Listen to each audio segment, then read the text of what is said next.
had a late night working a couple weeks ago. It was about 1 in the morning when I finished my shower, brushed my teeth, and climbed into bed. I had been on my phone for a bit. I don't know how long, but I started hearing something outside my bedroom window. I have a basement apartment, so the windows are high up and look out onto the ground just outside. The noise was subtle, but grew steadily louder. It was the meowing of a cat. I stopped my breathing and listened to it more intently in the silence. Did it know I was in here? It really did sound like it wanted attention, or maybe it was calling out for help. There was distress behind the tone. It creeped me out a bit because there was no other noise. But if a cat was right outside my window and needed my help, I wanted to be there for it.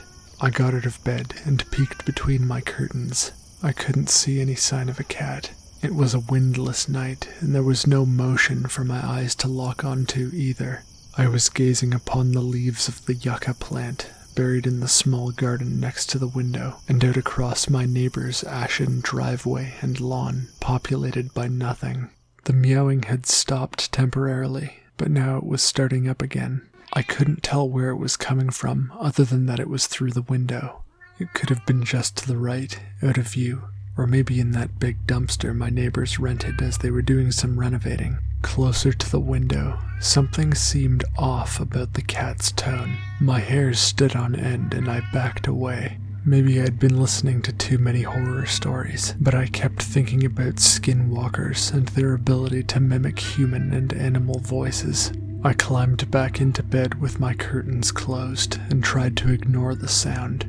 It came and went intermittently, and at 3 a.m. I still found myself lying awake in bed, too freaked out by the noise. I talked about it in my family group chat, and my brother replied, guilting me for not helping the cat.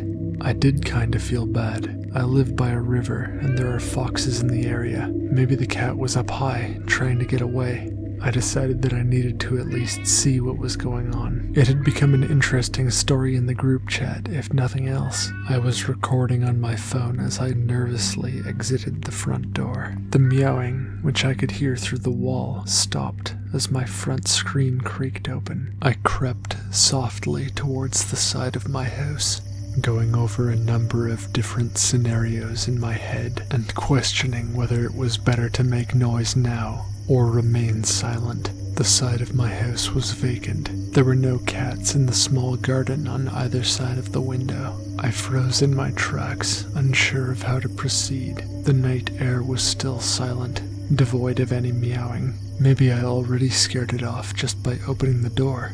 I nervously stepped into my neighbor's driveway to check behind their dumpster, but there was no cat there either. Oh well, at least I tried, I thought to myself, making my way back to the front of my house.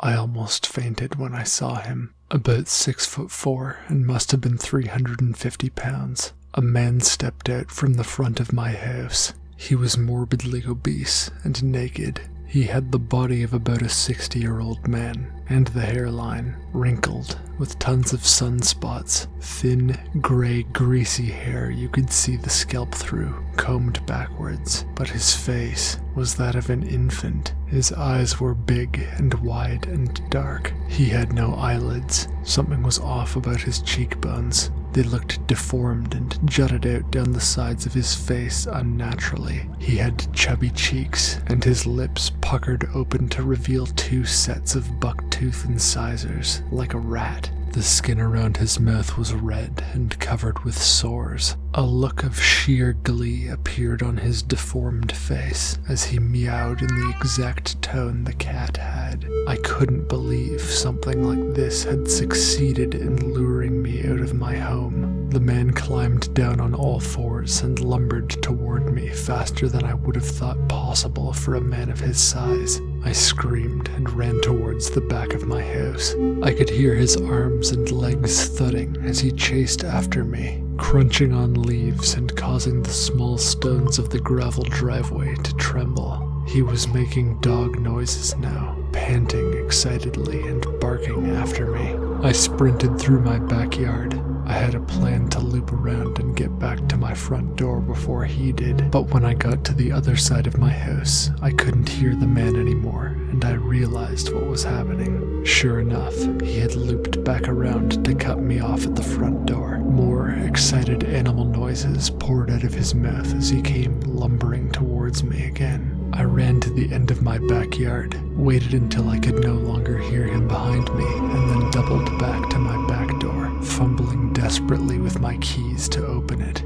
The latch clicked open, and I forced my way inside, but the screen door banged, ripped right off its hinges. The fat, baby-faced man put his full weight on my ankle just before it could slip through into the house. He was making actual baby noises now. Without hesitation, he sunk his teeth into my ankle and slurped at my blood. In a moment of sheer panic, I pulled away from him, letting his rat-like teeth carve through my skin all the way down my foot. I managed to lock the back door and called the police as soon as I could. He stood outside my house for another moment before scampering off somewhere. They couldn't find him, and there was no reports of anything similar to this happening previously. I was rushed to the hospital and treated with antibiotics for any potential infections in my leg and foot. The cut has been healing nicely, but over the past 3 days I've noticed strange neurological symptoms. I've been confused and disoriented at random times throughout the day. A battery of tests were run, and I tested positive for a prion disease. It's a self-replicating, misfolded protein. It's a disease common to cannibals and can spread through the blood. The doctor thinks the man may have had an ulcerated tongue as he licked through my wounds. Hey guys, I hope you enjoyed that story. About a week ago I actually did have a cat outside my window meowing for 3 hours, but the rest of the story's made up. I was too afraid to go outside and look. If you haven't already, check out my book, Polyandry and Becoming the King of Hell. It's about a little boy who dies and then grows up in hell. Until next time, embrace the beautiful dark.